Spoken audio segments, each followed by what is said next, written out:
आज हम सीखने वाले हैं uniform acceleration, non uniform acceleration, instantaneous acceleration वगैरह वगैरह। तो सबसे पहले what do you mean bye acceleration? Acceleration क्या होता है? Acceleration, the rate of change of velocity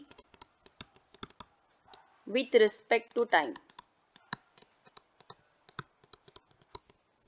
is called as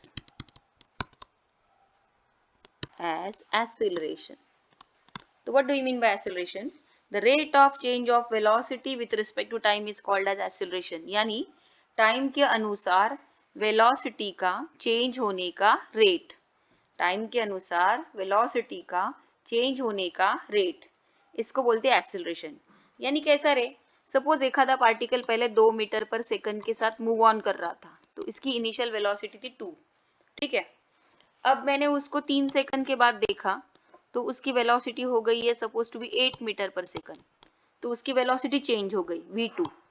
अब मैंने और उसके बाद 3 सेकंड के बाद देखा उसको, तो अब उसकी वेलोसिटी सपोज 12 मीटर पर सेकंड हो गई है। यानी कि उसके टाइम के अनुसार उसकी वेलोसिटी बदलते ही जा रही है। तो अब मैं बोलूंगी कि उस पार्टिकल को एक्सेलरेशन है, यानी ये एक्सेलरेशन है। तब ये हो सकता है वो यूनिफॉर्म हो, नॉन यूनिफॉर्म हो, उसके बारे में बाद में बात करेंगे। फिलहाल मैं इतना ही बता रही हूँ कि टाइम के अनुसार उसकी वेलोसिटी चेंज होती जा रही है, मतलब वो पार्टिकल को एक्सेलरेशन है। अब ये एक्सेलरेशन की बेसिकली फिर से 2 टाइप्स आएंगे। ये देखो, एक्सेलरेशन मतलब क्या? टाइम के अनुसार वेलोसिटी बदलने का रेट स्टडी करना। What is the rate of change of velocity with respect to time is called as acceleration. अब एक्सेलरेशन में बेसिकली हम पहला जो टाइप पढ़ेंगे that is uniform acceleration. Uniform acceleration. So what do you mean by uniform acceleration? If the magnitude and direction of acceleration remains, if the magnitude and direction of acceleration remains constant throughout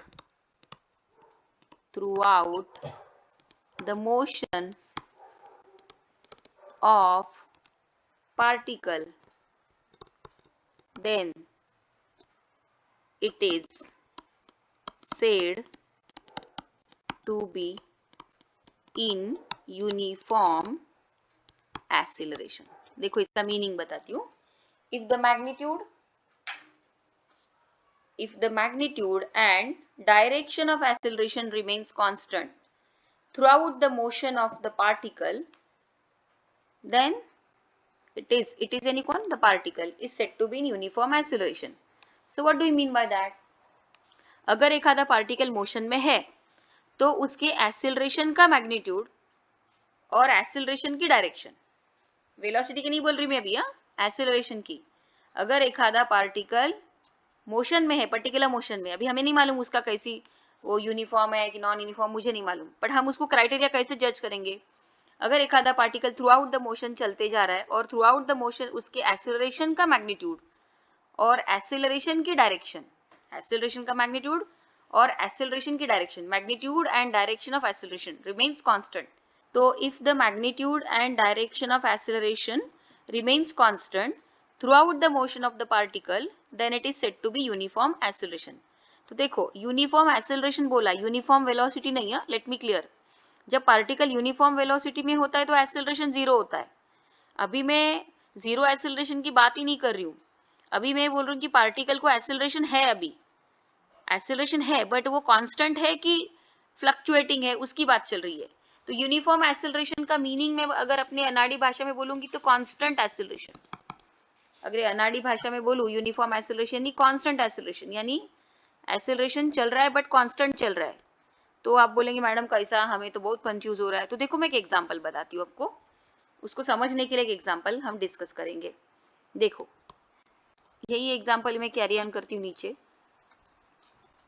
ये हटा देते इधर से, और uniform acceleration को ध्यान में रखना कि अपने अनाड़ी भाषा में कांस्टेंट एक्सेलरेशन कह सकते हो आप, अनाड़ी भाषा में, क्योंकि एक्चुअली वो प्रॉपर वर्ड नहीं है। तो देखो अभी मैं इसका एग्जाम्पल बता दी तो पिक्चर एकदम क्लियर हो जाएगा।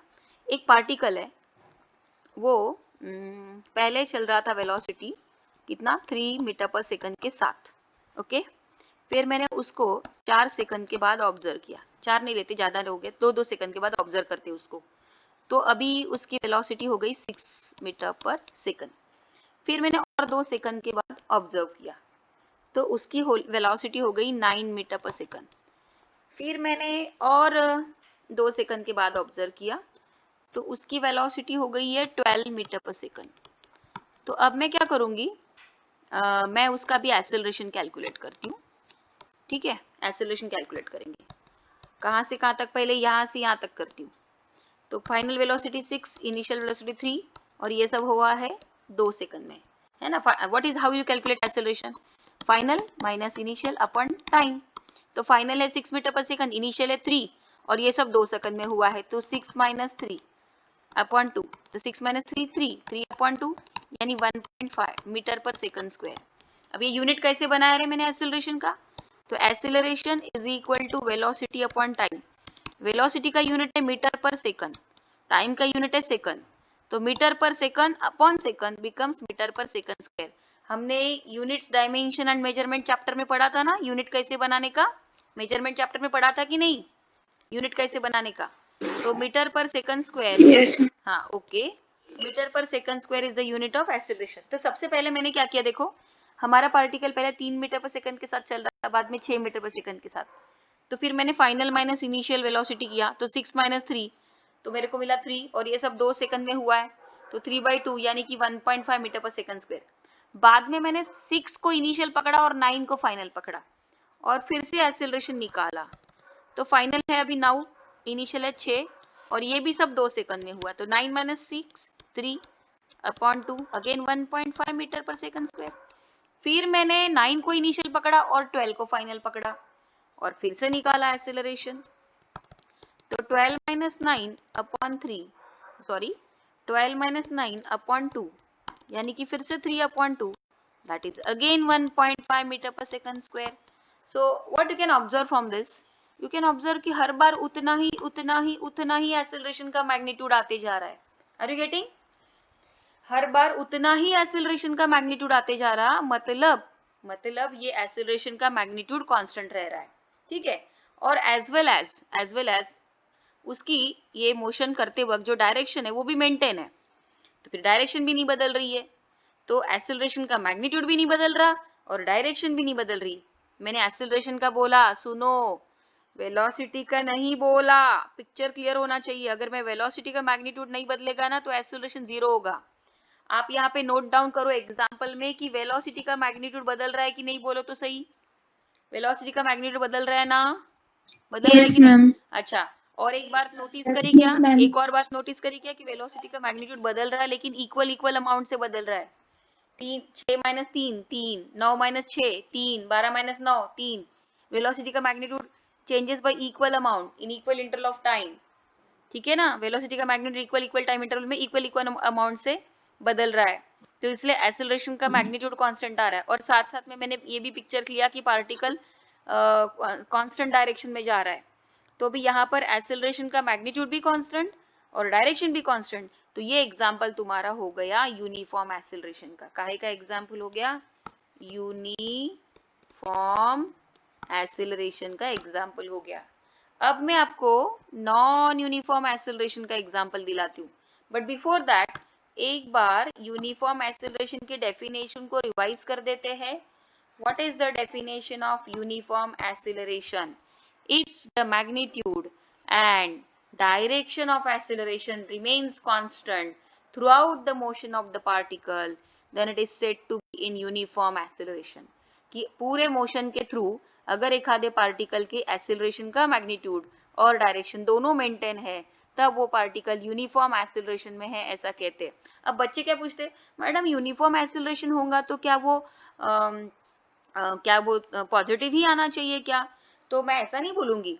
अगर एक आधे को यूनिफॉर्म निगेटिव एक्सेलरेशन भी रह सकता है तो आप उसको यूनिफॉर्म रिटार्डेशन कह सकते हो। अगर एक आधे पार्टिकल को एक्सेलरेशन है, यूनिफॉर्म है, लेकिन वो पॉजिटिव नहीं है, निगेटिव है, तो that is also example of uniform acceleration. But उसको सिर्फ एक्सेलरेशन ना बोलते हुए आप उसको यूनिफॉर्म रिटार्डेशन बोलोगे, ग्रामेटिकली आप उसको यूनिफॉर्म रिटार्डेशन बोलोगे।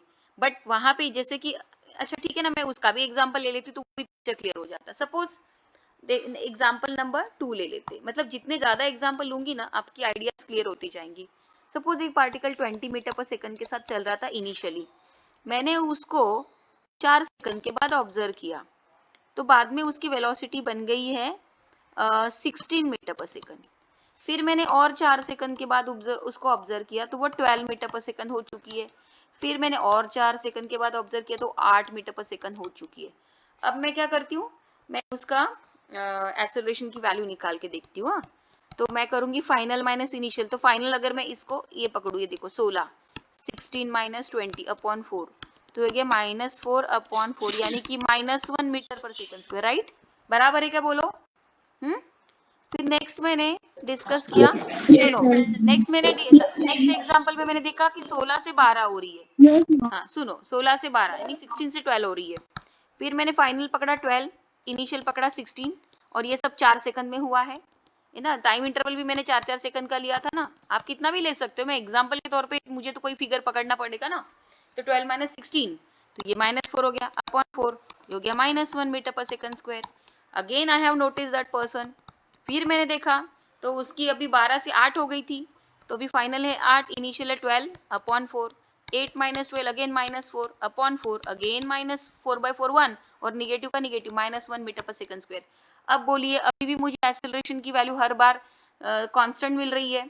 Are you getting the constant value of acceleration, but it is not positive, here it is negative. तो आप बोलेंगे बॉडी रिटार्डेड मोशन में है। अभी हमारी बॉडी जो है वो एक्सेलरेटेड मोशन में नहीं है, रिटार्डेड मोशन में है, लेकिन जो भी रिटार्डेशन है वो यूनिफॉर्म है। तो मैं ऐसा बोलूंगी कि ये भी यूनिफॉर्म एक्सेलरेशन का ही एग्जांपल हुआ, सिर्फ फर्क इतना है कि यहाँ पर पहले वाले एग्जांपल में यूनिफॉर्म पॉजिटिव एक्सेलरेशन और दूसरा वाला एग्जांपल जो है uniform negative acceleration. Are you getting? पहला वाला एग्जांपल आपको कैसे समझ में आया कि डायरेक्शन कांस्टेंट है? अरे मैंने समझ में कहा है, मैंने खुद क्लियर किया ना कि वो डायरेक्शन कांस्टेंट है, ये मैं बोल रही हूँ ना, मैं बोल रही हूँ कि ये डायरेक्शन कांस्टेंट है। अगर मैं डायरेक्शन बदलूंगी तो फिर मैं नहीं बोल सकती ना उसको। तो मुझे यूनिफॉर्म के एग्जाम्पल बताया ना बेटा, मुझे एग्जाम्पल यूनिफॉर्म के बताना है, तो मैं तो पहले आपको पिक्चर क्लियर करूंगी ना कि ये कांस्टेंट डायरेक्शन में जा रहा है, ऐसा मैंने पहले बोल दिया आपको स्टार्टिंग में। आया क्या समझ में? ये मैं बोल रही हूँ, हाँ मैम, मुझे मतलब समझ। वो स्ट्रेट लाइन में चल रहा है ना? हाँ स्ट्रेट लाइन में चल रहा है, मतलब उसकी चेंज इन वेलोसिटी जो हो रही है वो एक ही लाइन में हो रही है। चेंज इन वेलोसिटी जो हो रही है एक कांस्टेंट लाइन में हो रही है, वो डायरेक्शन नहीं बदल रहा है चेंज इन वेलोसिटी करते वक्त। एक्सेलरेशन की डेफिनेशन क्या है? Rate of change of velocity with respect to time, change in velocity with respect to time. तो जिस दिशा में वेलोसिटी चेंज होती है उसी दिशा में एक्सेलरेशन होता है। तो मैं क्या बोल रही हूँ कि ये हर बार ये जो अपना मैग्नीट्यूड बदलते जा रहा है ये पार्टिकल, काय की मैग्नीट्यूड वेलोसिटी की, लेकिन ये ऐसा करते वक्त अपनी दिशा यानी डायरेक्शन मेंटेन रख रहा है, ये मैंने पहले ही बता दिया। तो मैंने बताया इसलिए आपको ये अभी पता है। तो जैसे हम लोग कोई न्यूमेरिकल करेंगे तो उसमें मेंशन किया रहेगा। आ रहा है क्या समझ में? तो अभी देखो, यस मैम। ओके, तो पहला वाला एग्जांपल में देखो, पहले वाले एग्जांपल और दोनों एग्जांपल में मैंने ये आपको पहले बता दिया कि पार्टिकल जो है वो अपनी डायरेक्शन मेंटेन कर रहा था। तो अभी हम डायरेक्शन मेंटेन कर रहा था, ये पिक्चर मैंने क्लियर कर दिया। अब आपको देखना है कि क्या वो मैग्नीट्यूड भी मेंटेन कर रहा है, तो हम देख रहे हैं। तो पहले एग्जांपल में देखा कि उसने एक्सेलरेशन का मैग्नीट्यूड मेंटेन किया है, कितना? 1.5 मीटर पर सेकंड स्क्वायर, 1.5 मीटर पर सेकंड स्क्वायर, 1.5 मीटर पर सेकंड स्क्वायर। तो मैग्नीट्यूड मेंटेन किया है, काहे का मैग्नीट्यूड? एक्सेलरेशन का मैग्नीट्यूड। और डायरेक्शन मेंटेन किया, ये मैंने बताया आपको, तो आपको मानना पड़ेगा, क्योंकि मेरे पास मैं अपना खुद का एग्जांपल ले रही हूँ ना, तो मैं मेरे एग्जांपल में बताऊंगी कि पार्टिकल डायरेक्शन मेंटेन कर रहा है। तो अभी जैसे कि मैंने बोला पार्टिकल डायरेक्शन मेंटेन कर रहा, और मैग्नीट्यूड मैंने आपको बताया एक प्रूव करके वो भी मेंटेन हुआ, मतलब ये यूनिफॉर्म एक्सेलरेशन का एग्जांपल हुआ, एग्जांपल नंबर 1। अब एग्जांपल नंबर 2 ये भी यूनिफॉर्म एक्सेलरेशन का एग्जांपल हुआ, लेकिन यहाँ पर यूनिफॉर्म एक्सेलरेशन जो है वो निगेटिव एक्सेलरेशन है, और एग्जांपल नंबर 1 में जो है वो यूनिफॉर्म पॉजिटिव एक्सेलरेशन। तो अपन एग्जांपल नंबर 2 को यूनिफॉर्म रिटार्डेशन बोल सकते हैं। अगर आपको यूनिफॉर्म निगेटिव एक्सेलरेशन बोलने में अजीब लग रहा है तो आप यूनिफॉर्म रिटार्डेशन बोलो। बट जो भी है एक्सेलरेशन, चाहे पॉजिटिव हो चाहे निगेटिव हो, लेकिन कांस्टेंट मेंटेन रह रहा है, ये मेरे को बोलना है, कांस्टेंट मेंटेन रह रहा है। और इसीलिए दोनों भी एग्जांपल यूनिफॉर्म एक्सेलरेशन के हैं। पहले एग्जांपल में एक्सेलरेशन पॉजिटिव है लेकिन कांस्टेंट है, और दूसरे एग्जांपल में एक्सेलरेशन निगेटिव है लेकिन कांस्टेंट है, इसलिए ये दोनों भी कांस्टेंट एक्सीलरेशन के एग्जांपल है। और डायरेक्शन मेंटेन है, ये मैंने आपको बताया हुआ है पहले से। ओके, और अब हम पढ़ेंगे नॉन यूनिफॉर्म एक्सीलरेशन का कंसेप्ट। यूनिफॉर्म एक्सीलरेशन अपना आइडिया क्लियर हो रहा है। अभी नॉन यूनिफॉर्म एक्सीलरेशन। ओके, अब नॉन यूनिफॉर्म एक्सीलरेशन। ओके, देखो अभी इसकी कंसेप्ट क्या आएंगी। नॉन यूनिफॉर्म एक्सीलरेशन की कंसेप्ट आएंगी एग्जैक्टली उसके उल्टी। यूनिफॉर्म एक्सीलरेशन में उसको एक्सीलरेशन का मैग्नीट्यूड और डायरेक्शन दोनों मेंटेन रखना है। तो नॉन यूनिफॉर्म एक्सीलरेशन में या तो मैग्नीट्यूड बदला तो भी नॉन यूनिफॉर्म एक्सीलरेशन हो जाएगा, या तो डायरेक्शन बदली तो भी नॉन यूनिफॉर्म एक्सीलरेशन हो जाएगा, या दोनों बदले तो भी नॉन यूनिफॉर्म एक्सीलरेशन हो जाएगा। जैसे तुम्हारा नॉन यूनिफॉर्म वेलोसिटी में रहता था ना, वैसा ही आ रहा है क्या समझ में। देखो तो इसका कंसेप्ट मैं कैसे लिखूंगी। A body is said to have a non-uniform acceleration if either the magnitude of acceleration changes or the direction of acceleration changes or both changes। तो जैसे इसको कैसे लिखा यूनिफॉर्म एक्सीलरेशन को, if the magnitude and direction of acceleration remains constant throughout the motion of the particle then it is said to be in a uniform acceleration। तो अब लिखेंगे if either the magnitude of acceleration changes or the direction of acceleration changes or both changes, ऐसा लिखेंगे। if either the magnitude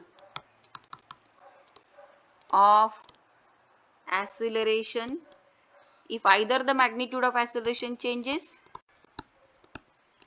or the direction of acceleration changes, if either the magnitude of acceleration changes or the direction of acceleration changes or both changes, or both म्हणजे एकतर ॲक्सेलरेशनचं magnitude बदलेल किंवा ॲक्सेलरेशनची direction बदलेल किंवा दोन्ही बदलेल, और both changes, then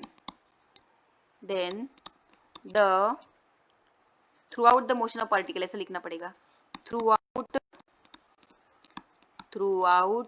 the motion of the particle then it is said to be in non-uniform acceleration। और अब मैं आपको देती हूँ इसके एग्जाम्पल, सुनो। पहले एक बार कंसेप्ट पढ़ लेते।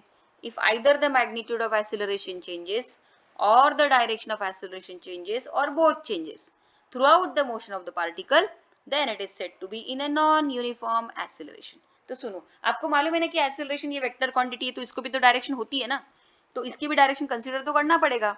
अब ऊपर वाले जो दोनों एग्जाम्पल मैंने दिए थे ना, वहां पर मैं पिक्चर क्लियर कर देती हूँ कि डायरेक्शन में यहाँ पे ब्रैकेट में लिख लेती हूँ डायरेक्शन इज मेंटेन, पर आपको ज्यादा सोचना नहीं पड़ेगा, डायरेक्शन इज मेंटेन यहाँ पे ब्रैकेट में जानबूझ के लिखती हूँ ताकि आपको फिर दिक्कत ना हो समझने में।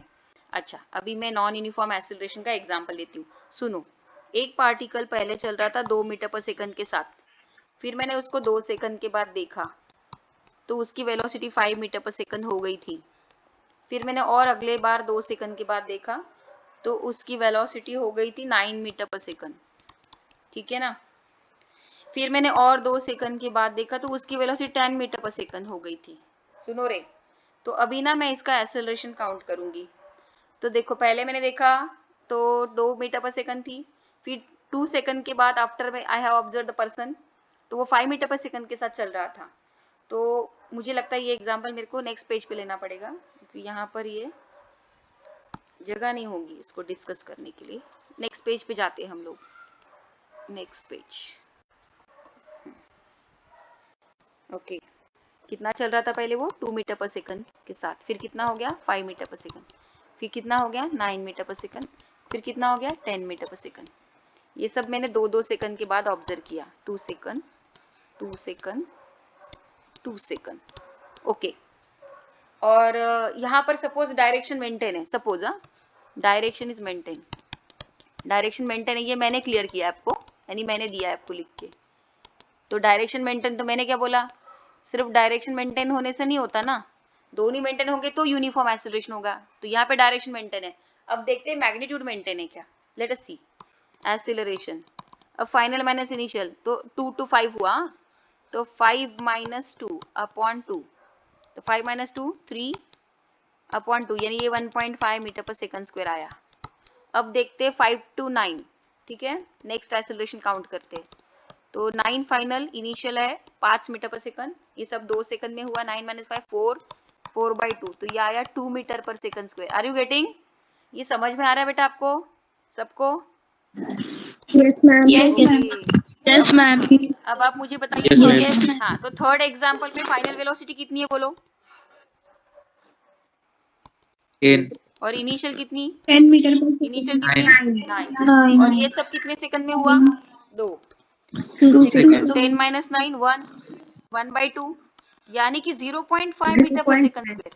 0.5 meter per second. अब जरा ध्यान से देखिए, क्या एक्सेलरेशन का मैग्नीट्यूड मेंटेन है? No No, ma'am. ma'am. नहीं नो है। मैम। ओके ओके, एक्सेलरेशन का मैग्नीट्यूड मेंटेन नहीं है, लेकिन मैंने ऊपर ब्रैकेट में दिया था कि डायरेक्शन मेंटेन है, तो ठीक है ना, डायरेक्शन मेंटेन है, बट मैग्नीट्यूड मेंटेन है क्या? नहीं। मतलब ये यूनिफॉर्म एक्सेलरेशन हुआ क्या? हुआ क्या बोलो? नो नहीं हुआ। मैम। तो मैं बोलूंगी तो ये है नॉन यूनिफॉर्म एक्सेलरेशन। तो मुझे एक बात बताइए, आप इस एग्जांपल को नॉन यूनिफॉर्म एक्सेलरेशन किस वजह से बोल रहे हो? डायरेक्शन और मैग्नीट्यूड बोथ आर चेंजेस। ओए, डायरेक्शन चेंजेस कहाँ बोला मैंने? डायरेक्शन मेंटेन है और मैग्नीट्यूड बदल रहा है, इसीलिए डायरेक्शन भले ही कांस्टेंट है बट मैग्नीट्यूड मेंटेन नहीं है ना, तो मैग्नीट्यूड बदल गया, इसलिए ये नॉन यूनिफॉर्म एक्सेलरेशन हुआ। अब एक और एग्जांपल लेती हूँ, सुनो। ये एग्जांपल हो गया अभी नॉन यूनिफॉर्म का। कोणीतरी काय म्हटलं माहितीये का, डायरेक्शन और मैग्नीट्यूड दोनों बदल रहे, इसलिए नॉन यूनिफॉर्म बोल रहे। ये वाला जो मैंने आपके सामने एग्जाम्पल रखा, इसमें दोनों कहाँ बदल रहे रे? Are you agree? दोनों बदल रहे क्या? No ma'am. No ma'am. Direction maintain है पर मैग्नीट्यूड बदल रहा है। हाँ, तो डायरेक्शन मेंटेन है पर मैग्नीट्यूड बदल रहा है, तो अपन ने क्या बोला, दोनों में से कोई एक भी बदलेगा तो भी नॉन यूनिफॉर्म एक्सेलरेशन आएगा ना, तो फिर ये नॉन यूनिफॉर्म एक्सेलरेशन हुआ ना। अब दूसरा एग्जांपल लेती हूँ, सुनो। Second example I am going to take now. अब देखो, एक मेरा पार्टिकल था पहले, वो चल रहा था 3 मीटर पर सेकंड के साथ। 2 सेकंड के बाद मैंने उसको देखा तो 5 मीटर पर सेकंड के साथ चल रहा है। अगले बार 2 सेकंड के बाद देखा तो 7 मीटर पर सेकंड से चल रहा है। फिर और अगले बार 2 सेकंड के बाद देखा तो 9 मीटर पर सेकंड से चल रहा है। लेकिन यहाँ पर वो जिग जैग मैनर में चल रहा है, जिगजैग मैनर, यानी जिगजैग मोशन, जिगजैग मोशन में चल रहा है। आपको मालूम है जिगजैग क्या होता है? Zigzag, yes ma'am. हाँ, ये देखो ऐसा जिगजैग जिगजैग चल रहा है, तो कैसा भी जा सकता है, वो डायरेक्शन बदल रहा है, देखो जिगजैग, ऐसा कर्वी टाइप, कभी कर्वी, ऐसा व्हाटएवर, जो जैसा चाहो वैसा, उसको जिगजैग बोलेंगे। तो यहाँ पर उस जैसे मैंने इसको यहाँ से यहाँ नोट डाउन किया, तो वो चल रहा था 3 मीटर पर सेकंड के साथ, यहाँ पर चल रहा था, फिर यहाँ पे 5 मीटर पर सेकंड के साथ उसकी स्पीड बदल गई, है ना। तो मैंने उसको एक्सेलरेशन देखा उसका, तो मैंने निकाला एक्सेलरेशन पहले, क्या निकाला कि 5 - 3/2, यानी 2/2 यानी कि 1, बरोबर आहे का? बघा बरं, फायनल वेलोसिटी 5, इनिशियल होती 3, आणि हे सब 2 यस सेकंड में हुआ, मैम। तो 3 यस 5 मैम। - 3 देख लो एक बार अच्छे से, गड़बड़ मत करना। 5 - 3/2, 5 is a final velocity, 3 is a initial, तो 5 - 3/2 that is 2/2 1 मीटर पर सेकंड स्क्वायर। फिर जैसे ही उसका ये आया वेलोसिटी, तो उसने डायरेक्शन बदल दी, मुड़ गया, वो अपनी दिशा में मुड़ गया। अब दिशा बदल गई, तो दिशा बदल गई एक्सेलरेशन की, तो वैसी है क्या दिशा? बोलो नहीं ना, डायरेक्शन बदल गई ना। हाँ, तो यस हाँ, मैम। अभी क्या करती हूँ मैं, नेक्स्ट टाइम मैंने एक्सेलरेशन फिर से निकाल के देखा, तो ये 7 - 5/2, यानी ये भी 2/2, यानी ये भी 1 आ रहा है। तो यहाँ पर मैं ऐसा बोलूंगी कि मैग्नीट्यूड मेंटेन है बट डायरेक्शन मेंटेन है क्या? बोलो नहीं है ना।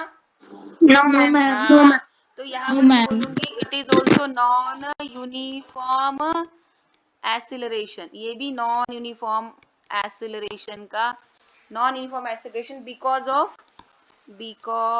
ऑफ चेंज इन डायरेक्शन, और ये पहला वाला non uniform acceleration because of change in magnitude. और एक तीसरा वाला ले लेती हूँ, तीसरा वाला, उसमें मैं क्या लेने वाली हूँ आपको समझ में आ गया होगा। दोनों बदलूंगी मैं, दोनों भी जिगजैग जिगजैग जिगजैग एंड साथ साथ में वेलोसिटी की फ्लक्चुएशन। ये देखो पहले 3 मीटर पर सेकंड के साथ चल रही थी, अब आ रही 5 मीटर पर सेकंड, उसके बाद 8 हो गई, उसके बाद 12 हो गया। तो देखो ये सब 2-2 सेकंड में हो रहा है। तो देखो अभी एक्सेलरेशन निकालते पहला एग्जांपल में 5 - 3/2 that is 2/2 that is 1 metre पर सेकंड स्क्वायर। उसके बाद मैंने नेक्स्ट एग्जांपल का निकाला एक्सेलरेशन, तो वो आ रहा है 8 - 5/2 यानी कि 3/2 यानी कि 1.5 मीटर पर सेकंड स्क्वायर। फिर मैंने निकाला अगला एक्सेलरेशन 12 - 8/2 यानी 4/2 यानी कि 2 मीटर पर सेकंड स्क्वायर। अब मुझे बताइए यहाँ पर एक्सेलरेशन का मैग्नीट्यूड मेंटेन है क्या? नहीं है ना? नहीं है। अच्छा, और डायरेक्शन मेंटेन है क्या? Direction no ma'am. नहीं, तो ये भी no ma'am. Non uniform acceleration. काय के लिए? बिकॉज ऑफ, बोलो, because of change change magnitude and direction acceleration. काहे का चेंज, काहे का चेंज इन मैग्नीट्यूड रे? एक्सेलरेशन हा, कुठे तुम्ही मला भीतीच वाटली, कुठे तुम्ही वेलोसिटी म्हणता की काय? Change in magnitude and direction of acceleration, इसके वजह से इसको नॉन यूनिफॉर्म एक्सीलरेशन बोलेंगे। तो अभी हमारा पिक्चर क्लियर हो गया क्या? बोलो, uniform and non uniform acceleration का पिक्चर क्लियर हो गया? जल्दी बोलिए। Yes, very good. अब आते हैं next. Yes ma'am. Very good. तो देखो, सुनो, अभी तो इंस्टेंटली हमको यानी यहाँ पर हमको इंस्टेंट टू इंस्टेंट समझ में आ जाता, लेकिन फिर हमारा जो गजनी है वो बाहर आ जाता है फिर से, है ना? गजनी सबके अंदर छुपा हुआ आता है, मालूम है ना अमन सारकर, है कि नहीं? तो वो गजनी बाहर नहीं आना चाहिए। यानी जो भी हम पढ़ते हैं, सुन लो, जो भी हम पढ़ते हैं उसको बार बार हमको रिवाइज करना पड़ता है, ताकि हमारे कंसेप्ट हम भूले ना। जो भी हमने एक बार पढ़ा वो कंसेप्ट को दिमाग में परमानेंट फिट कर दे।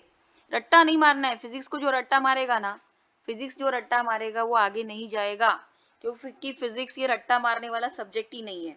इसको समझना पड़ता है, ये एप्लीकेशन वाला सब्जेक्ट है। जो भी पढ़ोगे उसको अप्लाई करो। रट्टा कहाँ मार, हाँ ठीक है भाई, एखादा प्रिंसिपल है, एखादी डेफिनेशन है, एखादा लॉ है, वो रट्टा मारे, दैट इज अलग बात है। बट एंट्रेंस में कोई रट्टा नहीं मारेगा। रट्टा वो थोड़ा स्टेट बोर्ड में थोड़ा बहुत रट्टा मारना पड़ता है एक आध बार, कि भाई डेरिवेशन है उसको लिख लिख के प्रैक्टिस करो, फिर फॉर्मूला है उसको एक बार लिख लिख के या रट्टा मारो फॉर्मूले को। लेकिन जो कंसेप्ट होते हैं उसको रट्टा मार के कोई मतलब नहीं। जैसे एंट्रेंस के बैच में जो आप अपन सीख रहे हैं अभी, वो देखो, मैं कहीं पे भी आपको नहीं बोलूंगी, मैं आपको हर बार उसका कंसेप्ट में घुस के उसको दिमाग में डालने की कोशिश करवा रही हूँ। मैं आपको कहीं पे भी ऐसा नहीं बोली कि रट्टा मारो। हाँ, रट्टा कहाँ मारो, फॉर्मूला वगैरह आपको याद नहीं रहता, बा किसी को प्रॉब्लम है फॉर्मूला याद रखने की, तो उसको रट्टा मारना पड़ता। लेकिन अगर वो फॉर्मूला को हम समझ लेना तो हम फॉर्मूला खुद बना सकते हैं। इस इतना फिजिक्स इजी है। बाद में अगर आप फॉर्मूला खुद से बना पाए, एखादा एप्लीकेशन करने के बाद, एखादा कंसेप्ट सीखने के बाद वो खुद से फॉर्मूला बनाते आना चाहिए, वैसा अगर तुम्हारे दिमाग में फिजिक्स तैयार हो गया ना, तो मैं बोलूँगी फिर उसके जैसा इजी सब्जेक्ट नहीं। लेकिन इतना है कि भाई बहुत ज्यादा, और इसलिए मैंने बोला था आपको कि जो फिजिक्स में ज्यादा इंटरेस्ट रखते हैं उन्होंने एचसी वर्मा जरूर पढ़ी है। अगर फिजिक्स में इंटरेस्ट रखते हो तो, यानी आपको बहुत हाई लेवल नहीं जा रहा, मैं जो पढ़ा रही हूँ वो धीरे धीरे आपके दिमाग में घुस रहा, आपकी थिंकिंग एबिलिटी बढ़ रही है, तो डेफिनेटली एचसी वर्मा पढ़ोगे ना। तो अभी एक काम करना, मोशन वन डायमेंशन में आपको पढ़ा रही ना, तो साइमल्टेनियसली अगर आपके पास एचसी वर्मा है तो ऐसा कोई नहीं कि नई बुक खरीदना है, पुरानी भी सेकंड हैंड भी एचसी वर्मा किसी की मिल जाती है, फ्रेंड्स की वगैरह। तो मोशन 1D जो है वो एचसी वर्मा से थोड़ा जितना मेरा पढ़ा के हो गया ना, उतना उतना ही पढ़ के जाने, पढ़ के देखने का, देखना कि हमारी थिंकिंग एबिलिटी बढ़ती है कि नहीं, तो डेफिनेटली बढ़ेंगी अपनी। लेकिन वही कि आपको वो उसको कंटिन्यू पढ़ते रहना चाहिए, एक बार दो बार जब तक समझ में नहीं आता उसको पढ़ते रहिए। ठीक है, आगे बढ़ते हैं। अब आता है अगला कंसेप्ट, इंस्टेंटेनियस एक्सेलरेशन। इंस्टेंटेनियस, अब आपको मालूम है इंस्टेंटेनियस का मीनिंग क्या है। For a very short interval of time you are studying about this quantity, what do you mean by instantaneous? if you are studying or if the acceleration is calculated for a very short interval of time, इतना छोटा कि tending to zero, तो tending to zero doesn't mean that zero. हाँ देखो एक minute बेटा. Limits में ma'am आपण हा बोल काय रे बाबा, बोल लवकर. मॅम जर टाइम कॉन्स्टंट नसलं तर म्हणजे काय? टाइम कॉन्स्टंट नसलं तर म्हणजे काय तू सांग तुम्ही ना. जेवढे एक्झाम्पल सांगितले टाइम कॉन्स्टंट नाही आहे रे, आपण त्याला म्हणजे टाइम कॉन्स्टंट नाही आहे, आपण त्याला कॉन्स्टंट इंटरवल ऑफ टाइमनी डिस्कस करतोय. We are judging the velocity after regular interval of time. एक रेग्युलर इंटरवलनी आपण त्याला स्टडी करतोय. आता एखाद्या मुलाने म्हटलं ऐकून घे, तर ठीक आहे, तर तुला ते तुझा पिक्चर क्लियर झालेला दिसत नाही, ऐकून घे. तुम्हारे शायद आइडिया क्लियर नहीं हुई तो मैं एक और एग्जाम्पल ले लेती हूँ, फिर बाद में इंस्टेंटेनियस की तरफ जाते. Example number 4. ओके, अगर एखादा पार्टिकल डायरेक्शन मेंटेन रख रहा है, डायरेक्शन इज मेंटेन. ओके, तो मैं पहले क्लियर कर देती हूँ कि डायरेक्शन अगर मेंटेन है और मैग्नीट्यूड में आपको ऐसा दिखाई दे रहा है. सुन लो कि पहले 2 मीटर पर सेकंड के साथ चल रहा था, फिर मैंने 2 सेकंड के बाद देखा तो वो 4 मीटर पर सेकंड के साथ चल रहा था, फिर मैंने 4 सेकंड के बाद देखा. ठीक है ना, यही बोल रहा था ना कौस्तुभ, कि मैंने पहले 2 सेकंड के बाद देखा तो मुझे 2 मीटर पर सेकंड से वो 4 मीटर पर सेकंड के साथ वेलोसिटी बढ़ी हुई दिखी. फिर मेरे 2 सेकंड के बाद मैं 4 सेकंड के बाद उसको देखी. ठीक है ना कौस्तुभ, यही बोल रहे थे तुम. हाँ, तो अब इसकी वेलोसिटी 8 मीटर पर सेकंड हो चुकी है. सुन लो रे. अब मैं 4 सेकंड के बाद देखूंगी तो उसकी वेलोसिटी 8 मीटर पर सेकंड हो चुकी है. और अब मैं आपको एक्सेलरेशन की मैग्नीट्यूड निकाल के बताती हूँ. देखो, फाइनल है 4 मीटर पर सेकंड, इनिशियल है 2 मीटर पर सेकंड, टाइम इंटरवल 2 है, तो 4 माइनस 2 2, 2/2 दैट इज 1 मीटर पर सेकंड स्क्वायर. अब नेक्स्ट केस में मैं एक्सेलरेशन निकालने जा रही हूँ 4 से 8, तो 8 माइनस 4, लेकिन टाइम इंटरवल सेम नहीं लिया आपने, 4 लिया. देखो 8 माइनस 4/4, तो 4/4. Still you are getting 1. कुछ समझ में आ रहा है कौस्तुभ? क्या समझा बता, बताओ कौस्तुभ, क्या समझ में? Magnitude is constant. काय का मैग्नीट्यूड? एक्सेलरेशन का, है ना. हाँ, तो आपके दिमाग में ये चल रहा था, मुझे पता, ध्यान में आ गया आपको क्या बोल रही. आपके दिमाग में ये चल रहा था कि मैडम ने हर बार कांस्टेंट इंटरवल ऑफ टाइम के बाद उसको नोटिस किया, तो ठीक है ना. मैंने उसको पहले 2 सेकंड के बाद देखा, बाद में मैं भूल गई, फिर मैंने उसको 4 सेकंड के बाद नोटिस किया. देखना, तो 4 सेकंड के बाद उसकी वेलोसिटी 4 मीटर पर सेकंड से 8 हो चुकी थी. तो अब मैंने क्या किया, final minus initial, 8 minus 4 upon कितने सेकंड के बाद नोटिस किया, 4, तो 8 माइनस 4/4, तो फिर 1 आया. अभी भी मुझे 1 ही मिला, तो अभी भी एक्सेलरेशन का मैग्नीट्यूड कांस्टेंट है और डायरेक्शन पहले से ही मेंटेन है. तो आप इसको यूनिफॉर्म एक्सेलरेशन बोलोगे कि नॉन यूनिफॉर्म? यूनिफॉर्म. अब आया समझ में दोस्तों? अब आया ना समझ में? यानी ये कोई हाँ, सुनो, ये कोई कंपल्शन नहीं है कि हम उसको रेगुलर टाइम इंटरवल के हिसाब से ही उसको देखते जाए. हम कितने भी टाइम के बाद उसको रिकॉर्ड करें ना, क्यों ना करें, हम उसकी कितने भी टाइम के बाद रिकॉर्ड करें, अगर वो बॉडी युनिफॉर्म एक्सेलरेशन में होंगी ना, तो तुम्ही किती पण वेळानंतर त्याला रेकॉर्ड केल्यानंतर तुम्हाला बघा. आता मी अजून एक समजा आता 5 सेकंद घेऊन घेऊया आपण, की ठीक आहे, पहिल्या 2 सेकंदात तो 2 वरून 4 वर झाला, नेक्स्ट 4 सेकंड में उसकी वेलोसिटी 4 मीटर पर सेकंड से 8 मीटर पर सेकंड हो गई. अगले बार फिर मैंने 5 सेकंड के बाद उसको नोटिस किया. सुनो रे, 5 सेकंड के बाद नोटिस किया ना, तो अब उसकी हो गई थी वेलोसिटी, रुको मुझे कैलकुलेट करना पड़ेगा, 2 ना, तर किती 4, ते किती येणार, 10 ना. 10 माइनस 8, 18 माइनस 8, 10. नहीं, मुझे कितना चाहिए, सोल्यूशन 1 चाहिए ना. किती लिहायला पाहिजे मला, 2 4, 2 सेकंदा बघितलं 4 झालेली आहे, 4 सेकंद 8 झालेली आहे, 13 मीटर 8 8 और 5 13, राइट. Second ma'am. 1 मीटर पर सेकंड स्क्वायर का एक्सेलरेशन 13 चाहिए मुझे, 13 लेना पड़ेगा. अब यहाँ पे जगह नहीं, यहीं पे कैलकुलेट करके लिख दिया, साइड में जगह है यहाँ पर, यहाँ पे कैलकुलेट करते एक्सेलरेशन. अब देखेंगे फाइनल है 13, इनिशियल है 8/5, तो 5/5 ये आ गया 1. तो ये जरूरी नहीं है कौस्तुभ कि आप रेगुलर टाइम इंटरवल में देखो, आप सिर्फ इतना नोटिस करो कि जितने भी टाइम के बाद देख रहे हो तो उस हिसाब से उसकी एक्सेलरेशन की वैल्यू मैग्नीट्यूड कांस्टेंट आ रही क्या. माइक ऑफ करा रे पोरांनो. तो आपका जरूरत क्या है, मैम अगर ये 2 कांस्टेंट रहे और तीसरा कांस्टेंट नहीं रहा तो फिर कैसा, फिर यहाँ से यहाँ तक कॉन्स्टंट एक्सेलरेशन, फिर उसके बाद नॉन युनिफॉर्म. जिथे बदलला तिथे नॉन युनिफॉर्म झाला, जिथपर्यंत युनिफॉर्म होता तिथपर्यंत युनिफॉर्म. कळलं का हर्षिता? Yes ma'am. तिथपर्यंत तो रूल फॉलो करतो, तिथपर्यंत तो युनिफॉर्म होता. तुझं म्हणणं की ठीक आहे मॅडम, आता हे इथपर्यंत 8 पर्यंत ठीक आहे, आता इथे 13च्या ऐवजी समजा 14 झालं असतं, 14 झालं असतं. आणि मग मी काय म्हटलं असतं की हा इथून ते इतके युनिफॉर्म आहे, इथून ते इतके युनिफॉर्म आहे सोल्युशन, पण इथून इथे नॉन यूनिफॉर्म है सोल्यूशन. समझ में आ गया क्या? समझे? Yes ma'am. Good, very good. Kaustubh, अभी तुम्हारा क्लियर हो गया? Yes ma'am. Okay, very good. ऐसे सवाल पूछते आना चाहिए. देखो इसका सवाल अच्छा था, लेकिन शायद उसको थोड़ा सा एक डाउट था, तो उसने भी उसके बहाने बाकी लोगों का भी डाउट क्लियर हो गया. नेक्स्ट, तो अभी मैं बता रही थी आपको इंस्टेंटेनियस एक्सीलरेशन के बारे में. इंस्टेंटेनियस एक्सेलरेशन पे आएंगे. सुनो रे, इंस्टेंटेनियस एक्सेलरेशन. तो जैसे कि मैं बता रही थी कि इंस्टेंटेनियस मतलब छोटे छोटे टाइम इंटरवल के लिए. तो जब एक आधी बॉडी, सुनो, जब एक आधी बॉडी यूनिफॉर्म एक्सेलरेशन में होंगी ना, सुन रहे ना तुम लोग, जब एक आधी बॉडी यूनिफॉर्म एक्सेलरेशन में होंगी ना, तो उसका मैग्नीट्यूड ऑफ इंस्टेंटेनियस एक्सेलरेशन और एवरेज एक्सेलरेशन सेम आएगा.